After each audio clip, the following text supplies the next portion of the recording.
What's up, guys? So today we're here to do a tier list because I'll be honest, I don't have a video for today, so I decided to throw this together real quick. Is the Indiana Jones movie tier list. I feel like this works out right now because Indiana Jones just came out, the newest one just came out like a few months ago. So I wanted to rank all these movies. If you didn't know, because you probably don't know, Indiana Jones is one of my favorite movie franchises ever. This is the movie franchise I grew up with the most, and it was my favorite as a kid. I watched Kingdom of the Crystal Skull when it came out in theaters, and A Dial of Destiny. These movies mean a lot to me, and this franchise means a lot to me. I don't think there's like really a really bad movie or unwatchable movie in this franchise. Even Kingdom of the Crystal Skull, I enjoy all these movies regardless. I enjoy all these movies. So I think there's weaker ones than others, ones I prefer than others, but I still enjoy these movies. I still enjoy binging this franchise whenever I can. I still have it all on DVD and stuff like that over there in boxes. It's somewhere. I'm not going to bother to do that right now. But besides that, we're going to do a tier list. We're going to rank all 5 movies. I know there's not many movies, but without further ado, let's do it. All right, the first one, S tier. This movie's the shit. These original 3 movies I grew up with the most. I think the first one is just... It's tied with the third one, but I think is the best out of this franchise. The third and the first one, they go hand in hand to me. I genuinely think both of them are great movies, and depending on the day, when you get different answers, some days it's this, like the first movie, and some days it's The Last Crusade and Lost Ark. It just, it just bounces between the two, but it's an S tier. It's a great movie.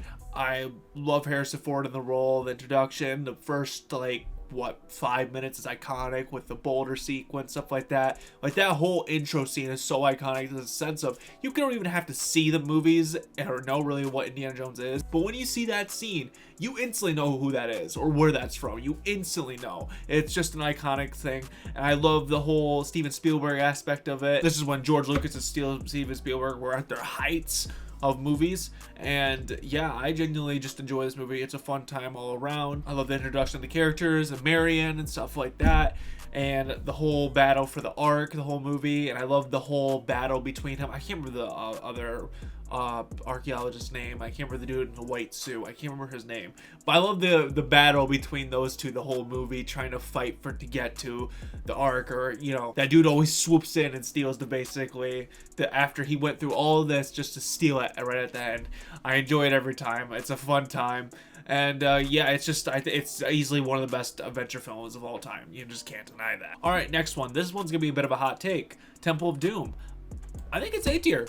I enjoy this movie. Now, the reason it's not S tier is because I can admit the whole screaming girl, that aspect of it. I can't remember her name. I'm so bad at names. I can admit she's very annoying throughout the movie when she's just screaming and stuff like that. I can admit she's definitely the worst part about this movie. But besides that, I enjoy this movie. A lot of people don't like this movie. They say it's like the worst one, but genuinely, I love it. I love the horror aspect that comes to it, like the scary movie type of aspect, because that's just my types of movies. But it's at the A tier at the bottom of the 3 because of her and stuff like that. The villains in this movie, I think they're fucking crazy, and some of the easily the best villains we have in this franchise. The story of it's so fucked up, and having this whole little possession cult thing under this area. It's overall a fun movie. And then the introduction to Short Round, which is always also a fun character, which I'm so disappointed he was only in this movie. I was really expecting him to be in the 5th movie. I was gunning for it so hard because I know they took a picture together, and I was like, oh my god, he's back.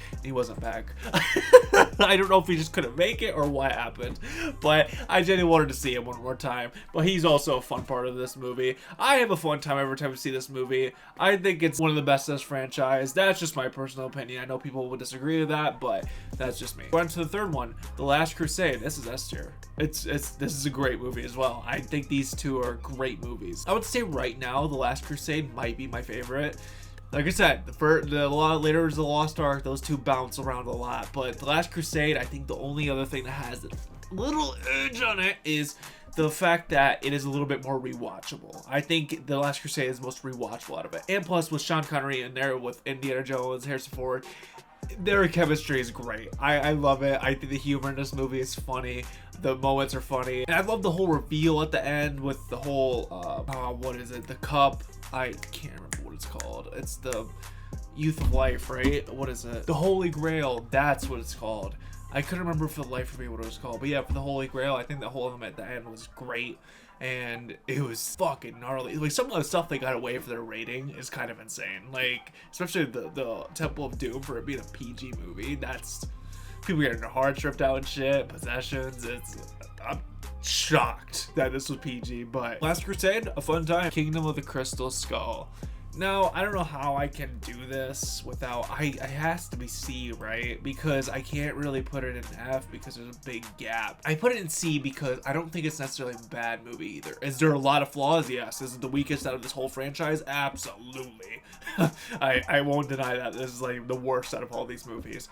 But I think it has, what it does right, I enjoy what they do right. Like Harrison Ford, I think, he just still does a great performance as Indiana Jones. I enjoy Marion coming back. I still think their chemistry is great. I love the whole fight sequences they have with each other.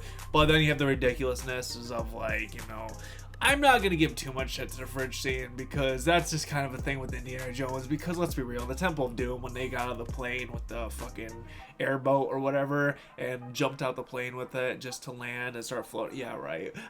But the fridge is pretty stupid as well. The green screen effects, which I don't know who the fuck thought this was a great idea. I know this is during George Lucas's whole fucking Star Wars prequel time where everything looks like a video game and it just looks so bad. Shia LaBeouf swinging with monkeys and fucking ants, fucking climbing up together to take people out, and then the aliens at the end was a little I don't know.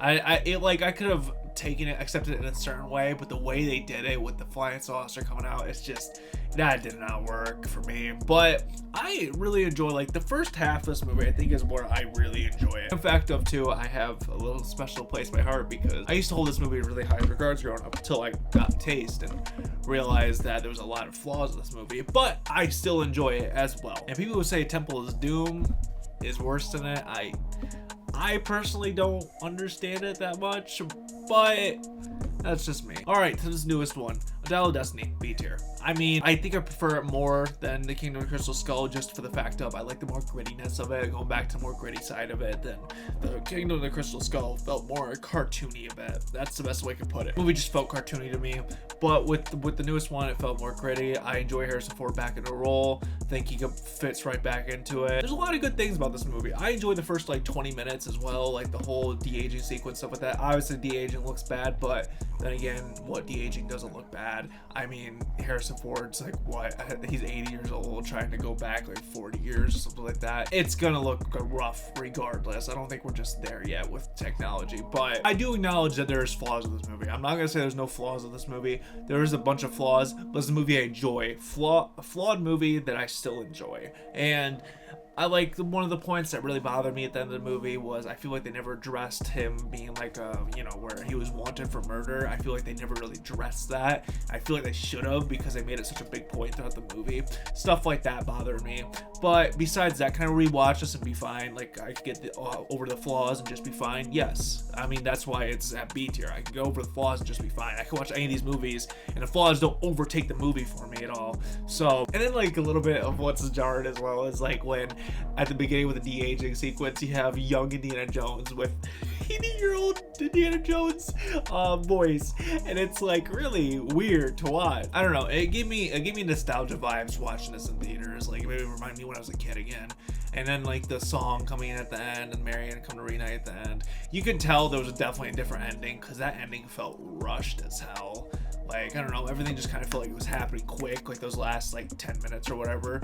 But besides that, I think like the time machine kind of element, like not time machine, but time travel element was, I actually think I liked it better than the aliens part. I think it makes sense for this franchise. I don't think it's too out there, too outlandish. I think it makes sense for what this franchise is, especially when you have stuff like the Holy Grail and stuff like that. I feel like it makes sense, right? Because it has like the Forever Life, could do stuff like that. Why wouldn't there be stuff like time travel? It makes sense. I think it makes sense. I don't know if that made sense at all what I just said, but yeah, Dial of Destiny, it's gonna be right there, and yeah, that's about it. Without going into too much detail with these movies, if you guys love the video, like, comment, subscribe. This is a tier list. If you want any more tier lists of movies, just let me know. I'll be doing a tier list after every franchise review. Next week, the Saw reactions will be out, so make sure to check that out when it happens. And the Breaking Bad videos restart tomorrow. And yeah, peace. Ain't no simpin', just pimp chippin'. Ain't no simpin', just pimp chippin'. Ain't no simpin', just pimp chippin'. Ain't no simpin', I'm just pimp chippin'. Ain't no simpin', just pimp chippin'. Ain't no simpin', just pimp chippin'. Ain't no simpin', just pimp chippin'. Ain't no simpin'.